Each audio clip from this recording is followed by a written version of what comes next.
In a single crank, single acting compressor, the low pressure and high pressure pistons are connected in tandem to a single crank.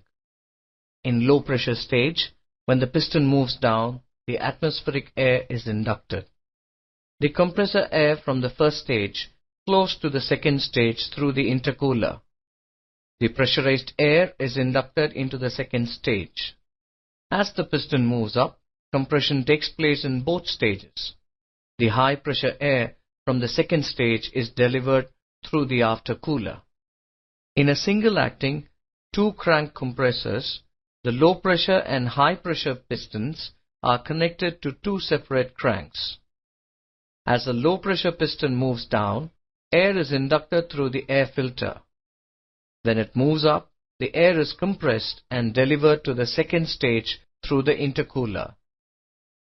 The air is further compressed in the second stage and high pressure air is delivered through the aftercooler.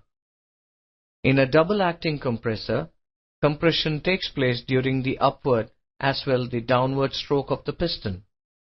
In this arrangement, the low pressure first stage piston is at the top and the high pressure piston is at the bottom.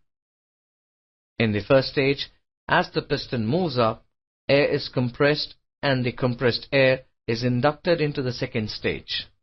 When the piston moves down, the pressurized air is further compressed in the second stage. In the meantime, the low pressure stage inducts fresh air from atmosphere through an air filter. In this way, the process is cyclical. In three-stage compression, the air is inducted at the first stage, compressed, cooled by the intercooler, and delivered to the second stage. In the second stage, the air is compressed further and delivered to the third stage. In the third stage, air is compressed to the required pressure and delivered through an aftercooler. When the piston moves up, air is compressed in the first and third stages, whereas air from the first stage is inducted into the second stage.